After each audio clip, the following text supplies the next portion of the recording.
Company, the makers of Lux Toilet Soap, brings you the Lux Radio Theatre, starring Merle, Oberon, and Cameron Mitchell in Wuthering Heights.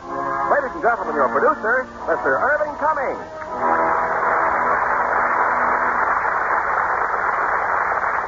Greetings from Hollywood, ladies and gents. Tonight not only begins the 21st year of the Lux Radio Theatre on the air, but we will present the first of our 20 great motion pictures of the past 20 years. Our opening masterpiece is Mr. Samuel Goldwyn's tempestuous drama, Wuthering Heights, one of the world's great love stories. And as our stars, we have beautiful and talented Merle Oberon, recreating her original role, and one of the fastest rising young stars in Hollywood, Cameron Mitchell.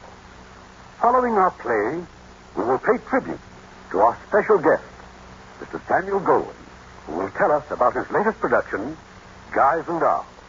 Now, Act One of Wuthering Heights, starring Merle Oberon as Cathy and Cameron Mitchell as Heathcliff. Desolate and lonely are the rolling moorlands of England, where in the winter night the snowdrifts loom like giant specters in the teeth of screaming gales. About 100 years ago, a stranger lost his way on such a night.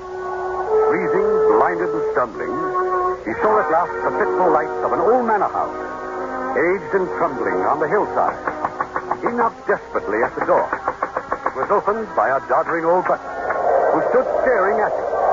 Then, without a word, he led the stranger into the musty living room, where in the dim candlelight, a man and two women sat without moving. The man was tall and dark-skinned, like a gypsy. On his face, the stamp of years of bitter suffering. At last, the man turned and spoke. Who are you? What do you want? My name's Lockwood. I lost my way on the moors. Strangers have no business on the moors at this time of year, and no business here at any time. But I couldn't find a village. A man could die out there on a night like this. I'm afraid I have to stay until morning. Do as you please. Beg your pardon? I don't keep accommodation. Heathcliff, you can't. He's our guest. Oh, then suppose you attend to his comfort. Helen, show the gentleman to the guest room, please. The guest room, mistress? Yes, there's no other place. Why, yes, mistress. This way, sir.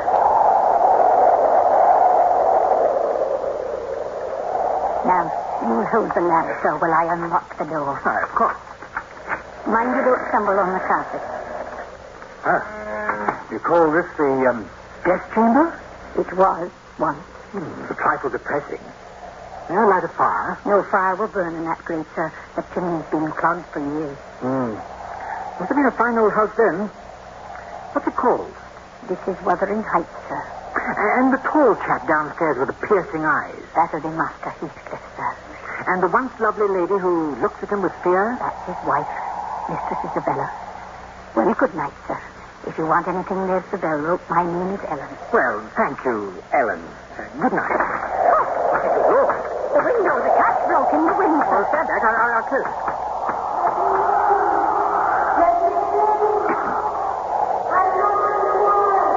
I heard a voice.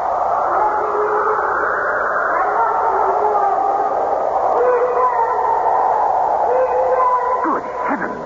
What is it, sir? Well, didn't you hear that voice? A woman shouting she's lost on the moor.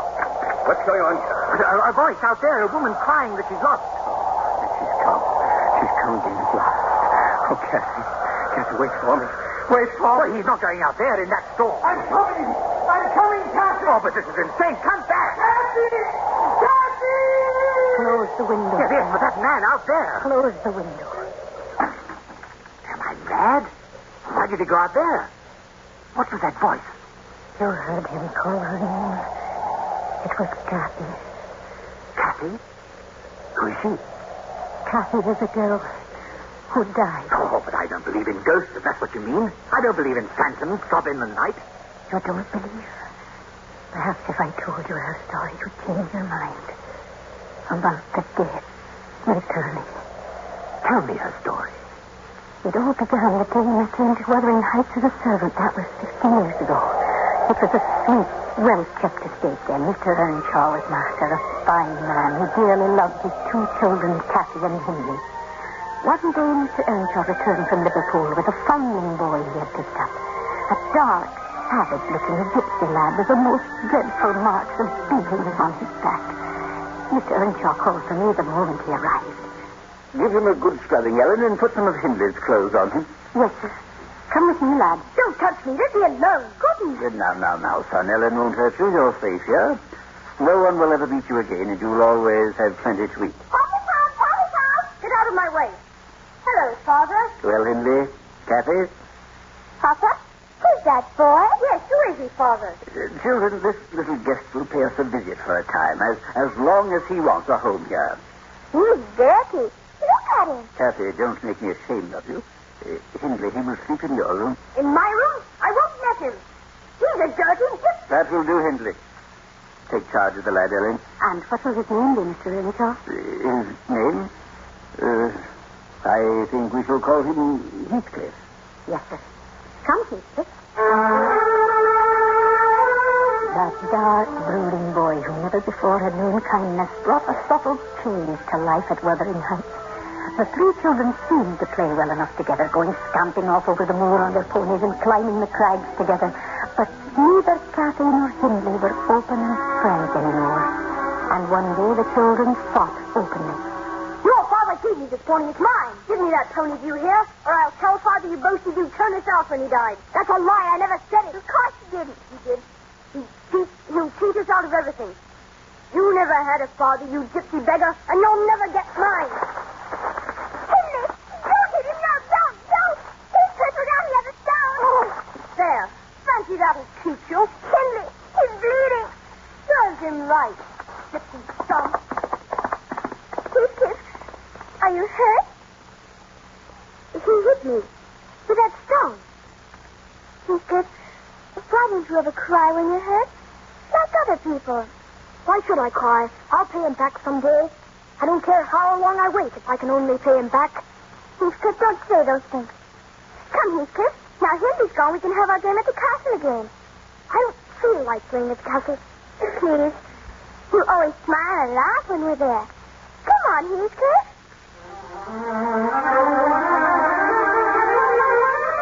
Don't frown so, Heathcliff. Sit here beside me. This is our castle.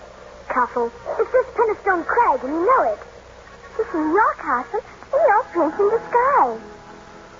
Tell me about it again. Well, it's all true. Cross my heart. Your father was Emperor of China, and your mother Queen of India. You were kidnapped by wicked sailors and brought to England. Don't make fun of me, Cathy. I'm not making fun of you. You're really and truly Prince, and I'm your slave. No, you're my queen, Cathy. And you'll always be my queen. You hear? Yes, Heathcliff. Your queen. And that's the way they grew up, wild and free, roaming the moors together. But Hindley grew more and more jealous. Cathy was 18 and Hindley past 21 when Mr. Earnshaw died. Good man. He never saw the evil of life, and he raised Heathcliff like his own son. But on the very day of his funeral... You're not going into that room to look at my father's body? Why? He loves me more than you. He's past your wheedling now. I'm master of Wuthering Heights. If you want to stay here, we've need for a stable boy. A stable boy? That or get out. And that's what he became. Heathcliff, who had lived under this roof as one of the family, was a stable boy. Well, give me a hand up to my saddle. Very well. Sir, you gypsy beggar. How many times must I tell you? That's better. By the time I come back in the morning, I want these stables scrubbed. Scrubbed, you understand? If you're not, I'll thrash you till my arm drops. Heathcliff. Heathcliff. Yes, Cathy. Oh, Heathcliff, I heard him. How much longer are you going to stand this? I don't know what you mean. Look at you. Dirty and unkempt and in rags. Why aren't you a man? Why don't you run away? Run away? From you? You could come back rich and take me away. Why aren't you a prince like we said long ago? Why don't you rescue me, Heathcliff? Cathy, come away with me now. Now? Where? Anywhere. You mean leave as we are? Live in haystacks? Steal our food? Oh, no, Heathcliff. That isn't what I want. So you just want me to go off alone? Oh, no, Cathy, no. That I won't do. I've stayed here since your father's death. I've been beaten and cursed like a dog, abused and driven mad. Just so I could be near you. And like a dog, I'll stay to the end. Yet Heathcliff did run away. The abuse was too much even for his great love, and he disappeared. Cathy found a new world in her first introduction at Linton Manor with Edgar Linton and his sister Isabella, both Cathy's age. Music and laughter were there, and it was escape from Wuthering Heights. Edgar Linton fell madly in love with Cathy. They were constantly together. Then one evening, Edgar brought Cathy home in a pony cart. As quickly as I could, I tried to warn her. My hand down from the cart, Miss Cathy. Thank you, Edgar. Oh, Ellen, we had the most marvelous time. Cathy, come here. Excuse me, Edgar. Something wrong, Ellen? Heathcliff's back. Heathcliff? When did he come back? Last night. He talked so strange, and here he is now. Hello, Cathy. Heathcliff. You said you'd stay away until... Why were you gone so long? I didn't expect to find you here. Why were you gone so long? Why? Because I've met the Lintons and stayed at their house. Because I've learned to dance. And because I've had a wonderful, delightful, fascinating time. Are you the stable boy? Would you mind putting my horse up for an hour? Yes, and you might wash your hands and comb your hair, Heathcliff. So I needn't be ashamed of you before a guest. And look after Mr. Linton's horse. Let him look after his own horse. Pleasant fellow. How can your brother allow such a beast of a gypsy stable boy to act like this? Beast of a gypsy stable boy? Of course, a roadside beggar giving himself airs of equality. What do you know about Heathcliff? Judging from this performance, all I need to know. He was my friend long before you. That blackguard? Blackguard and all, he belongs under our roof, and you speak well of him or get out. See, are you out of your senses? Get out, I said, or stop calling those I love names. Those you love. That stable boy? Yes. Cathy, do you realize what you're saying? I'm saying I hate you. I hate the look of your milk-white face. I hate the touch of your soft, foolish hands. Some of that gypsy's evil soul has gotten into you, I think. Yes. Some of that beggar's dirt is on you. Yes, yes. Now get out. Get out. Cathy! Cathy, please! Come back! Miss Cathy. Helen, where is he? Where's Heathcliff? He's gone across the moors toward Pennystone Crags. Heathcliff! Heathcliff!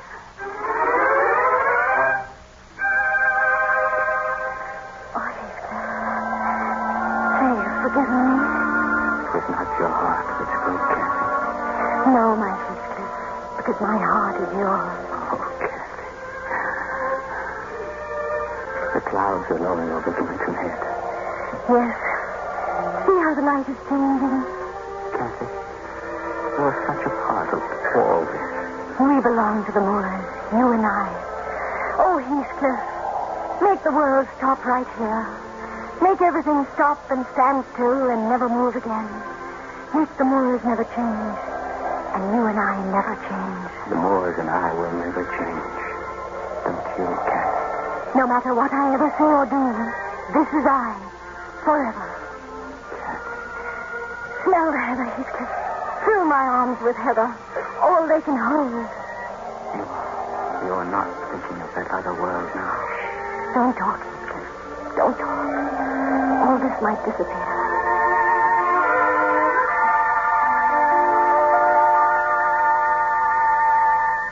Ellen, hurry, please. My hair's not nearly fixed yet. Supposing you're not ready when your Mr. Linton gets here.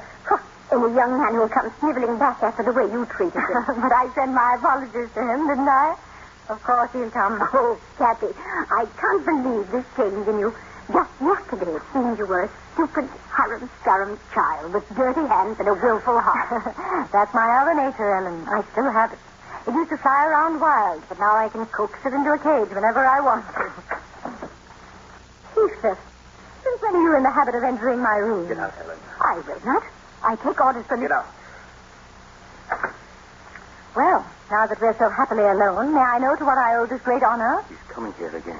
Who? That stupid fox, Linton. You're unbearable. Utterly unbearable. Why are you dressed in silk? Because gentle folk dress for dinner. Why are you trying to win his puling flattery? I'm not a child anymore. You can't talk to me that way. I'm not talking to a child. I'm talking to Cathy. My Cathy. Oh, I'm your Cathy. Yes, you are. And I'm to take orders from you, a dirty stable boy. Cathy, where's your heart? You had your chance to be something else. You left here once. Why didn't you stay away? Now let me alone. That's right. That's right. The dirty stable boy can't come near you lest he soil your dress. But who soils your heart, Cathy? Who turns you into a cheap, vain, ambitious fool? Linton does. You let yourself be loved by him because it pleases your stupid, greedy vanity. Stop it. Thief or beggar is all you were born to be. Kneeling beside the road, begging for favors. Not earning them, but whimpering for them with your dirty hands. No. All I am to you now is a pair of dirty hands. Well, have them then. Have them where they belong.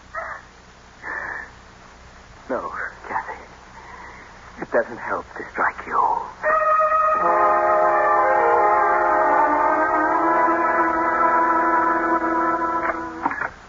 Well, Heathcliff, I'll thank you to stay out of my kitchen.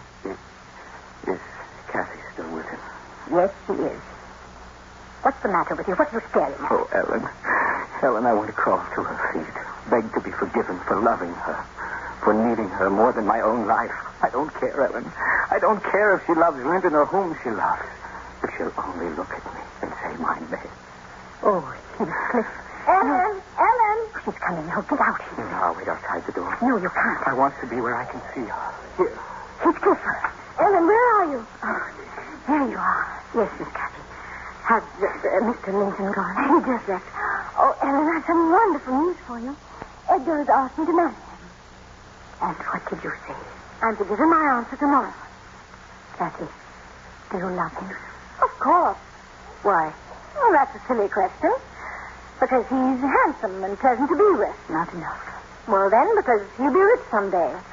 And I'll be the finest lady in the county. Oh, Ellen, it would be heaven to escape from here. What about you, Heathcliff? He gets worse every day. It would degrade me to marry him. I wish he'd never come back. What is that? I think nothing. The wind, perhaps. Well, my darling, if Master Edgar in his beautiful home means heaven to you, you'd better enter that heaven and take your place among the Linton angels. The only thing is, I wonder if I belong in heaven. I dreamed once I was there, and I broke my heart with weeping to come back to earth, to the bleak moors. The angels were so angry they flung me back, and I awoke on top of Wuthering Heights, sobbing with joy. So, Ellen, I suppose I've really no more business marrying Edgar Linton than I have of being in heaven. But, Ellen, what can I do? You're thinking of Heathcliff. Who else?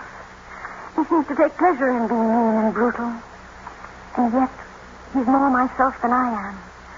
Whatever our souls are made of, his and mine are the same. The little happiness he's known, I've known too. If everything else in the world died and only Heathcliff remained, life would still be full for me.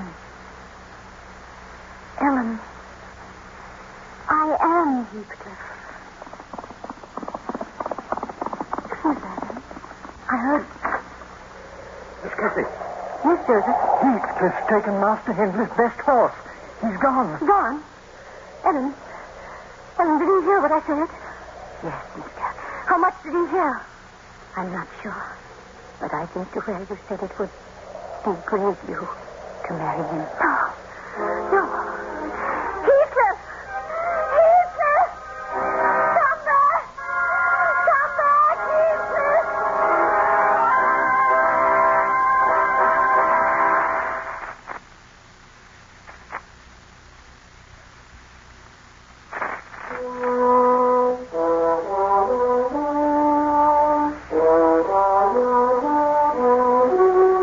On that stormy winter night a century ago, a traveler Lockwood sat in the musty guest room at Wuthering Heights, listening to the story told him by the old servant, Ellen. The night that Heathcliff went away, Cathy ran far across the moors after him in the bitter cold, calling his name into the wind. Hours later in the morning, Edgar Linton found her, half frozen in her silken party dress. For weeks after she was ill, the Lintons took her to their manor house, and I was glad. Day by day, the strange influence that Heathcliff had had upon Cathy wore off, and she was happy with Edgar. Why can't you remain here forever, Cathy? Oh, Edgar, you and your sister, you've been too kind to me already. If I can make you happy by just being kind, that should be enough for me. After all, what else can I give you? What else? You've given me a great deal else, Edgar. You've given me your own self, your strength. My strength? You'd understand if you really knew what my life was before. It was like the moors, endless and desolate. And I was lost in time, calling for someone in the darkness to save me. I was so frightened, so terribly alone. Then suddenly, you were there. You held out your hand and led me back to a way of living I really never knew before. What you said long ago is true. There was a curse on me, Edgar, that kept me from being myself, or at least from what I wanted to be. It kept me from living in heaven. There, Edgar, do you understand now? Cathy, my darling, let me take care of you, love you, always. Would you? Would you love me always? Always, Cathy. Then let's be married, Edgar. Oh, quickly, quickly. If the Lincoln home had seemed heaven to me before, I don't know what to call it after she became its mistress. The only one who did not seem completely happy was Edgar's sister, Isabella. A year or two after the marriage, the three of them sat in the drawing room, Edgar reading Isabella and Cathy quietly doing the petty point, when the door knocker sounded. When I saw who it was, I went back into the drawing room. Yes, Ellen? What's the matter? It's just Cathy. Heathcliff has come back. Tell him I'm not at home, Ellen. Not at home, darling? To whom? It's Heathcliff. Heathcliff? Uh-huh. Does he seem the same, Ellen? No, sir. I hardly recognized him. Fine clothes. He seems quite... Don't prattle, Ellen. I said I didn't wish to see him. Oh, nonsense, Cathy. It's been a long time. Bygones must be bygones. Yes, let us see some kind of caller. Show him in, Ellen. Yes, sir. Edgar, this is a mistake. Cathy, your hands are trembling. Are they? The past is dead, my dear. Don't hesitate to smile and be nice to him, because I'll understand it's my wife who loves me, who smiles. Thank you, Edgar. You always understand. Mr. Heathcliff. Come in. Hello, Cathy. How are you, Heathcliff? Have you met my sister, Isabella? Oh, how'd you do, Miss Lincoln? We are glad to see a guest, sir. Thank you. Well, Heathcliff, I must say I've never seen such a complete change in a man. You seem to have prospered. Yes, I have. You must have found at least a gold mine. No. I merely remembered that my father was Emperor of China and my mother a Queen of India. Staying long in the neighborhood? I'm staying the rest of my life. Really? I have just bought the horses, the cattle, and the moors belonging to the estate known as Wuthering Heights. No. You mean Cathy's brother Hindley sold out? Yes, but he doesn't know it yet. I imagine it will be a shock when Hindley discovers his gambling and liquor debts were paid up for him by his former stable boy. Heathcliff, you can't have done that. That's as underhanded a piece of work as ever I heard of. If I'd known Hindley was in such financial straits that his holdings were being stolen by a stranger... May I remind you, Mr. Edgar Linton, that I am not a stranger. I am merely a neighbor. Now I'll say goodnight. Wait, Heathcliff. Well? I want you to know that we sometimes have friends who come here as guests, Edgar and I. And you're welcome to come, too, but not with the old scowl on your face or that old bitterness in your heart. Thank you, my dear friend Cathy, for the warning. Oh, I just remembered. I forgot to congratulate you on your marriage. May I now express my delight. Good night.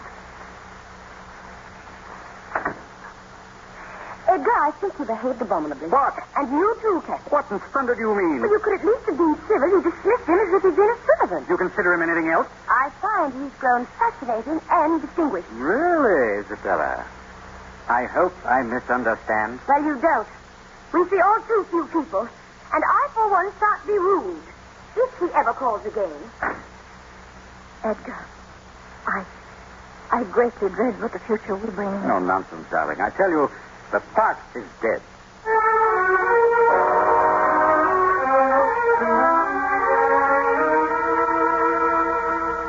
That's all, Joseph. I'll occupy the master bedroom. Yes, sir. You'll stay on, of course. Thank you, sir. Shall I pack Master Hindley's things? No. Just move them out of the master's bedroom. He'll remain under this roof. Master Hindley, sir? Yes. He gave me a roof once when I needed it. Joseph, I take it he's drinking a great deal. Yes, sir. The Dr. Kenneth has ordered him not to. Give him all the drink he wants. Yes, sir. A lady's waiting to see you, sir. A lady? From Linton Manor, sir. Oh, why didn't you tell me? In the future, Joseph, announce visitors immediately. Oh, Miss Linton. Are you disappointed, sir? Not at all. I was passing by. My horse went lame. I see. I just want to tell you I'm furious with my brother and Cathy. They received you most shamefully last night. Your brother didn't send you with this apology. Oh, no. In fact, he's forbidden me to... To speak to me? Yes? And Cathy also forbade you? Yes. Then, in all the moorland, you're my only friend. I would like to be. Thank you. Miss Linton, I enjoy frankness. You didn't come here to apologize. And your horse can go lame. Why? You came because you're lonely. Because the house you live in is too happily wedded for an outsider. Because it's no joy to ride the moors alone. Is that right? Yes. Then, my dear, you needn't be lonely anymore. Oh. You think it's strange that I should kiss you? I don't know. You hated it? No. I see you like frankness, too.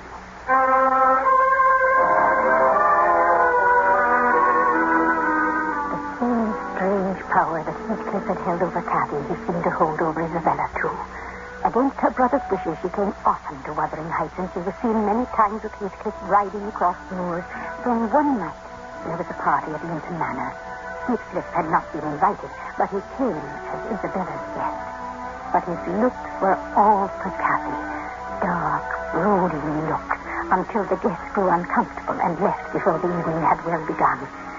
Later that night, Cathy went to Isabella's room. Isabella, may I come in? If you wish. Are you getting ready for bed? Yes. Oh, wasn't it a lovely dance tonight? May I speak to you for a moment? Well? Isabella, you behaved disgracefully tonight. In what way, may I ask? It was bad enough asking Heathcliff here without consulting or You preparing have it. forbidden me. But to throw yourself at him the way you did. Well, you refused to dance with him. I had to dance every dance as a result. You vain little fool. Really, Cathy? I'm going to open your eyes. Isabella, don't you see he's using you? Don't you see he's using you to be near me, to smile at me behind your back, to try to rouse something in my heart that's dead? It's you who are vain and foolish, Cathy. Heathcliff is in love with me. That's a lie. It's not a lie. He told me so. He's kissed me. Yes, kissed me. Held me in his arms. Told me he loves me. I'm going to your brother. Yes, go to Edgar. Tell him Heathcliff has asked me to marry him, and that I have said yes. You hear? Yes. You can't, Isabella. He's not a man. He's something horrible and dark to live with. I know why you say such things. Because you love him. You're mad with jealousy at the thought of my marrying him. Because you want him to pine for you, dream of you, die for you, while you're safe as the lovely Mrs. Edgar Linton. You want to hurt him, destroy him. But I want to make him happy. And I will. I will.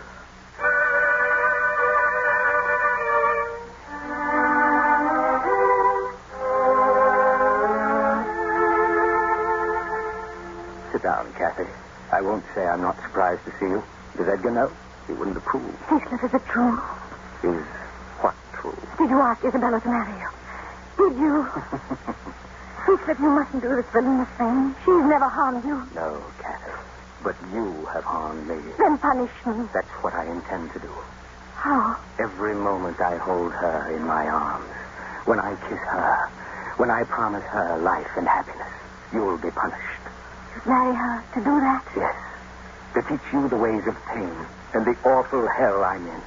Heathcliff, if there's anything human left in you, don't make me a partner to this crime. Cathy, if your heart were only stronger than your dull care for the world and its conventions, I'd live silent, content in your shadow, begging for an occasional word or thought, as I used to do. But no, Cathy, no. You had to destroy me with that weakness you call virtue. You had to keep me tormented with that cruelty you think so pious. How have I been cruel? You wished to be known as the finest lady in the county. You wanted your luxury and your light. At the same time, you wanted to keep me, your despairing lover. Heathcliff, that's not true. Now that I am returned, had you given me the smile of love, I might have been content. Well, now, Cathy, you needn't think of me as your despairing and foolish lover. You can think of me as Isabella's husband and be glad for my happiness as I am for yours.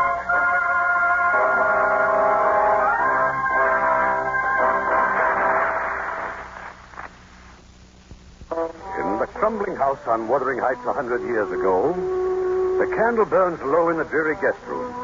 There is no sound but the wind outside and the hushed voice of the old maid servant as she tells her story.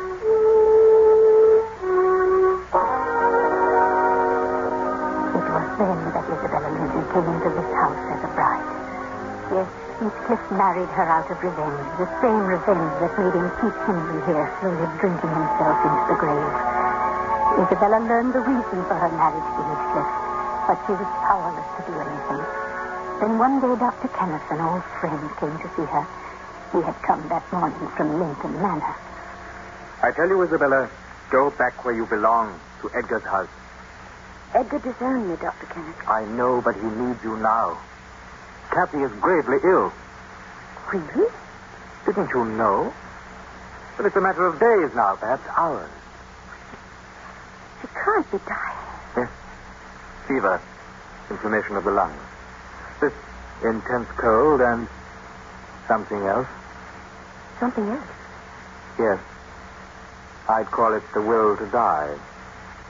If Cathy dies, I might begin to live. Isabella. Begin to live. In this house with Heathcliff, nothing can live. No, Henry. Nothing but hate. So you think you'll begin to live when Cathy dies? You won't. Oh, Hindley, what is it? This house, I can feel the hate within it like a crushing weight. Of course you can. And you.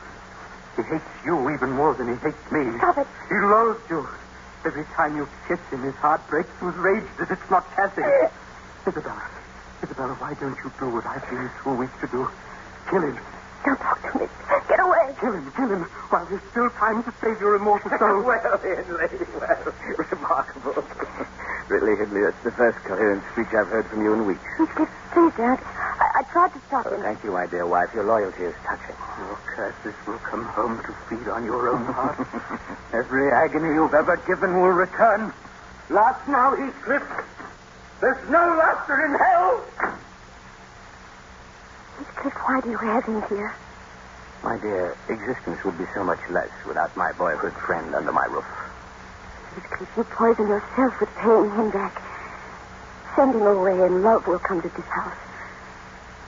Kiss me, Heathcliff. Tell me you love me. Tell me, darling. Why isn't there the smell of heather in your hair? Let me come near you, please. I can make you happy, my darling. Let me, please. You'll never regret letting me try. I'll bring life to you. Life and sunshine and freshness. Put your arms around me. Look into my eyes. Your eyes are empty, like Linton's. They aren't empty. You look deeper. Look at me. I'm pretty. I'm a woman. Let your heart sing. Just once. Oh, no, you. God, why did you give me life? What is it but hunger and thirst? Mistress Isabella. What you want here, Helen? I've come from Lincoln Manor to speak to Mistress Isabella. Then you'll do so in front of me. Her brother is asking that she come home for a visit. Oh, so he's lost some of his pride, has he? Well, there's none gone in this house. Please, Mistress Isabella. He needs you. Needs, huh?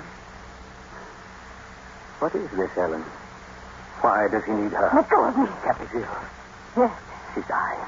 Cathy's dying. Yes. She is dying. You're not going, Heathcliff. Yes, sir. Saddle my horse. No.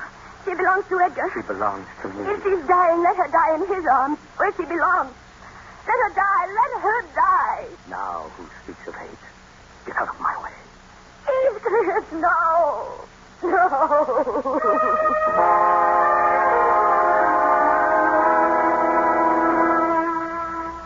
there was a murmur from the height, a faraway and wild, heartbroken moan. The wings of Lucifer beat on the night. The soul of Lucifer wept all alone. Shall I read some more, darling? No, Edgar. Will you open the window, please? Won't it be too cold? Please. Yes, of course, my darling.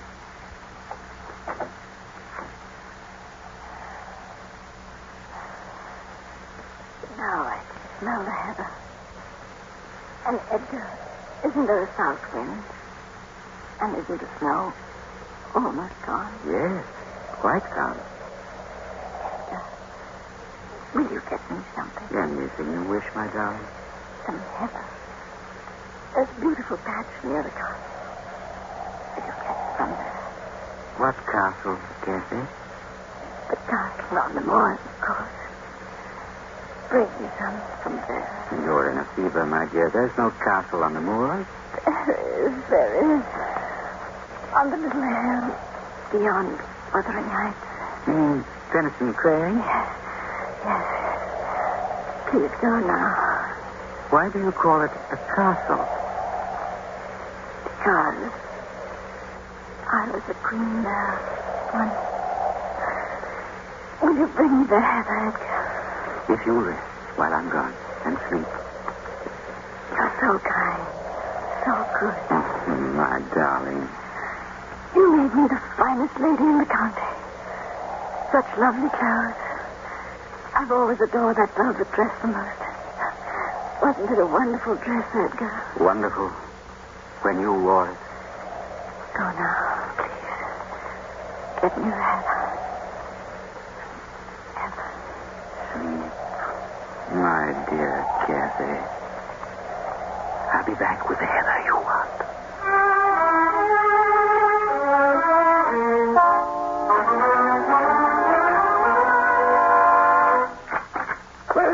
Where's Cathy? She's not to be disturbed, sir. Master Edgar's gone for the doctor.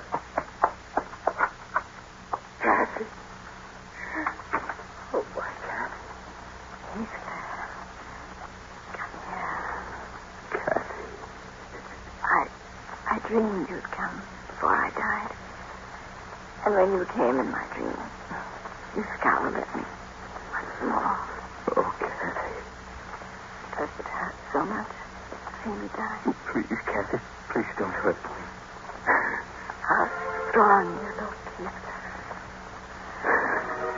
How many years do you think you'll live on after me? Oh, Cathy. You're my life. My soul. Oh, my darling. Don't let me go.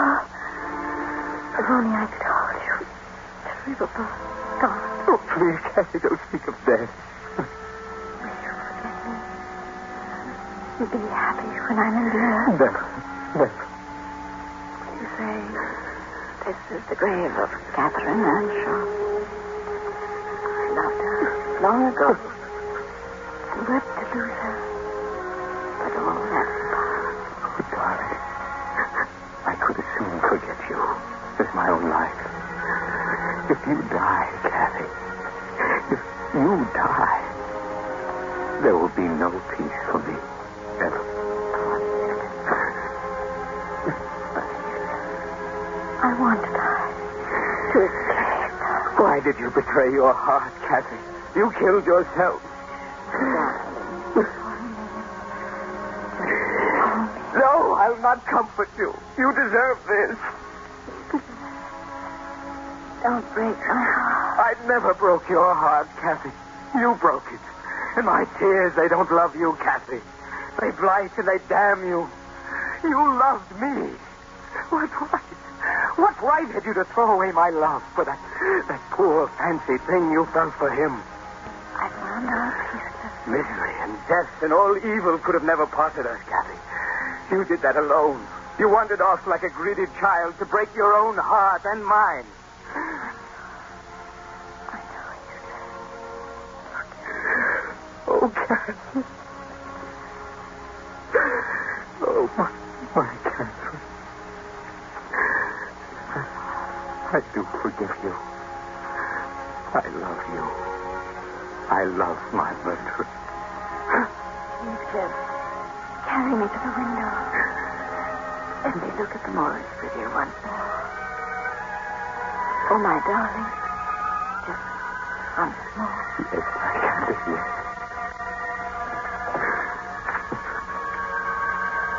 How lovely the sky looks. Over there is our castle. Remember? I'll never forget. The castle, Heathcliff. I'll be waiting there until you come. I'll be waiting there till you come.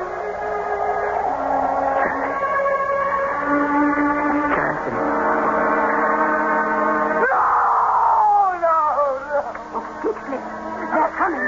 Master Edgar. For heaven's sake, go. And...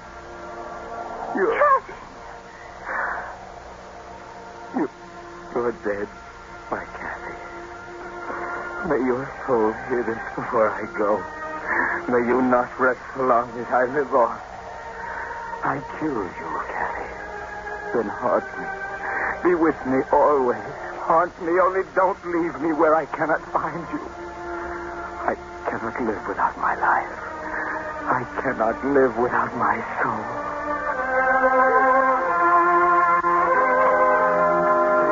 And though that was 20 years ago, I can still hear and see that wild hour with poor Heathcliff holding the dead body of his beloved, trying to tear away the veil of life and death, crying out to Cathy's soul to haunt and torment him until he died. Then the strange voice that I heard was Cathy, and Heathcliff went to follow her into the storm. It wasn't Cathy herself, but her love. Cathy's love, stronger than time, sobbing for its only baby. Who's there? It's Dr. Kenneth. Open the door. Dr. Kenneth. What's the matter? I was just crossing the moor on my way home. Did you see Heathcliff? Yes, I saw him from my carriage. He was wandering through the snow with a woman. A woman, you see? Yes, they were walking through the storm with their arms about each other. I started toward them. I was nearly up to them when of a sudden my horse reared and plunged, and then I found him. Alone, lying in the snow. Heathcliff was dead. Dead. By the castle. By the Penstone Crag. Yes. However, did you know?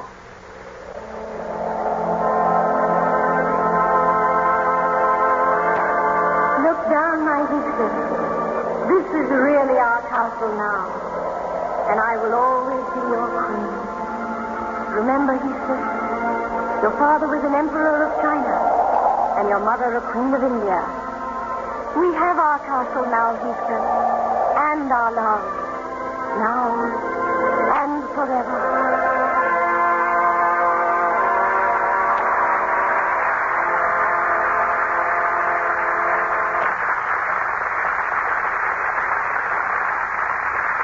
Our stars will return, and Mr. Cummings will present his movie preview of the week.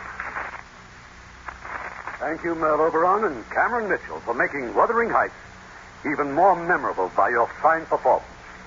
And now may I introduce the great producer of motion pictures, an outstanding artist, gentleman and showman, Mr. Samuel Goldwyn.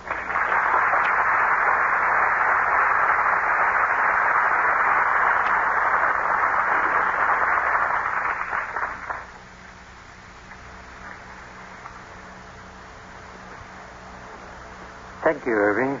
I thoroughly enjoyed the show. And Merle, dear, you were just wonderful. Thank you, Sam. Listening to you took me back to the time when we did the picture together. Your performance tonight was just as great as it was then. And thank you, Cameron Mitchell, for doing such a fine Heathcliff. Thank you. Wuthering Heights is still a great love story.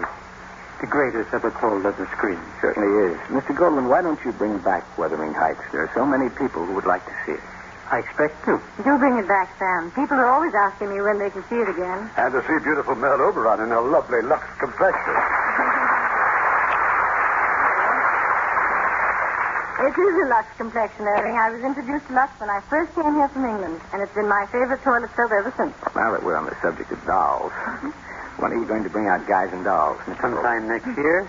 I'm preparing it now and expect to start photographing early next year. Guys and Dolls is one of the biggest hits on Broadway of the past 2 seasons. The rights to film it must have cost a lot. I understand you paid over $1 million for the picture rights. That's right, I did. No wonder you're so careful with the casting. You certainly made an excellent choice in casting Marlon Brando as Sky Masterson. Will Marlon sing and dance? He will. The first time musical, but Marlon can do anything for my money. And for mine. I just finished making a picture with him, and he's wonderful. I'm also interested in the girls' roles. Don't you have anyone in mind for Miss Adelaide, Sam? I've made a decision.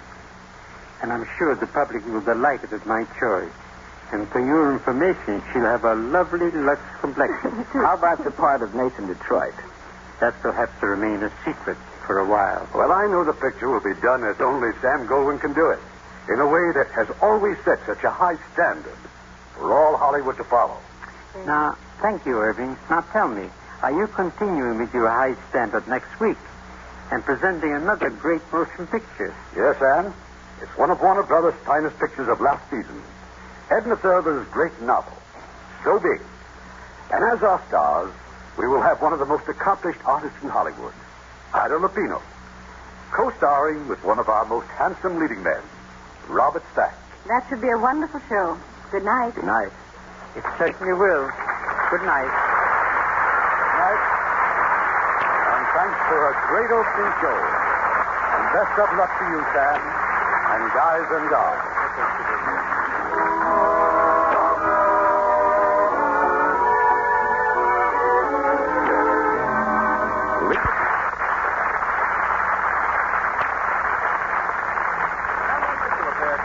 Courtesy of 20th Century Fox Studios, whose current release is the CinemaScope production, The Egyptian, and will soon be seen in Mervyn LeRoy's production, Strange Lady in Town.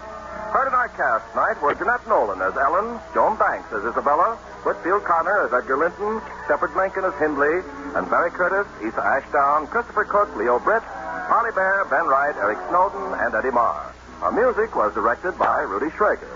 Lever Brothers Company unconditionally guarantees the quality and performance of its products or your money refunded. This is your announcer, Ken Carpenter, reminding you to join us again next Tuesday night to hear So Big, starring Ida Lupino and Robert Stack.